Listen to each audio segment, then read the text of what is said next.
خطبہ فدق be be Fatima الزہرا سلام علیہا۔ اے ابو قحافہ کے بیٹے، کیا اللہ کی کتاب میں ہے کہ تمہیں اپنے باپ کی میراث مل جائے اور مجھے اپنے باپ کی میراث نہ ملے؟ تم نے بری چیز پیش کی۔ کیا تم نے جان بوجھ کر کتاب اللہ کو ترک کیا اور اسے پسے پشت ڈال دیا ہے، جبکہ قرآن کہتا ہے اور سلیمان داؤد کے وارث بنے؟ اور یحییٰ بن زکریا کے ذکر میں فرمایا جب انہوں نے خدا سے عرض کی پس تو مجھے اپنے فضل سے ایک جانشین عطا کر جو میرا وارث بنے اور آل یعقوب کا وارث بنے۔ نیز فرمایا اللہ کی کتاب میں خونی رشتہ دار ایک دوسرے کے زیادہ حقدار ہیں۔ نیز فرمایا اللہ تمہاری اولاد کے بارے میں ہدایت فرماتا ہے کہ ایک لڑکے کا حصہ 2 لڑکیوں کے برابر ہے۔ نیز فرمایا اگر مرنے والا مال چھوڑ جائے تو اسے چاہیے کہ والدین اور قریبی رشتہ داروں کے لیے مناسب طور پر وصیت کرے۔ اس کے باوجود تمہارا خیال ہے کہ میرے باپ کی طرف سے میرے لیے نہ کوئی وقت ہے، نہ ارث اور نہ ہمارے درمیان کوئی رشتہ۔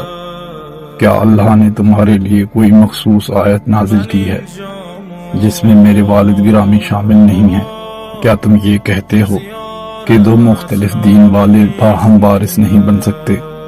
کیا میں اور میرے والد ایک ہی دین سے تعلق نہیں رکھتے؟ کیا میرے باپ اور میرے چچا داد علی سے زیادہ تم قرآن کے عمومی و خصوصی احکام کا علم رکھتے ہو؟ لے جاؤ میری وراثت کو اس آمادہ سواری کی طرح جس کی مہار ہاتھ میں ہو۔ تمہارے ساتھ حشر میں میری ملاقات ہوگی جہاں بہترین فیصلہ سنانے والا اللہ ہوگا اور محمد کی سرپرستی ہوگی اور عدالت کی وعدہ گاہ قیامت ہوگی۔ جب قیامت کی گھڑی آئے گی تو باطل پرست خسارہ اٹھائیں گے، اس وقت ندامت سے کوئی فائدہ نہیں ملے گا۔ ہر خبر کے لیے ایک وقت مقرر ہے، ان قریب تمہیں معلوم ہو جائے گا کس پر رسوا کن عذاب آتا ہے اور کس پر دائمی عذاب نازل ہونے والا ہے۔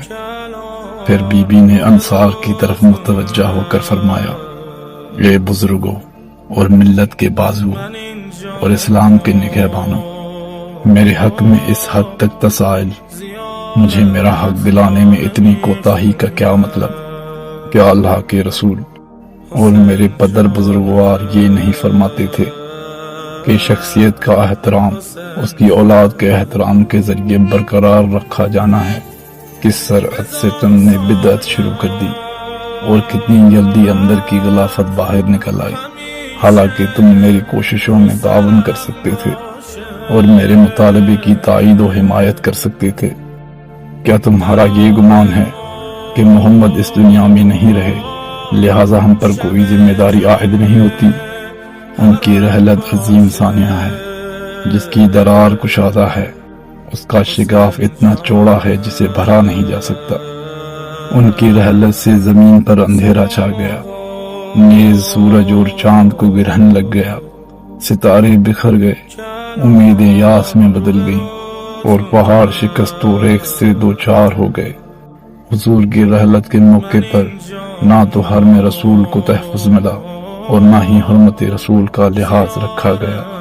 باخدا یہ بڑا حادثہ تھا اور عظیم مصیبت تھی، نہ اس جیسا کوئی بالخراش واقعہ کبھی پیش آیا، نہ اتنی بڑی مصیبت واقع ہوئی۔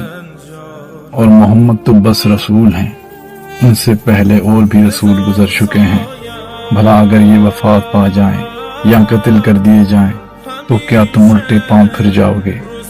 اور جو الٹے پاؤں پھر جائے گا وہ اللہ کو کوئی نقصان نہیں پہنچا سکے گا، اور اللہ شکر کرنے والوں کو ان قریب جزا دے گا۔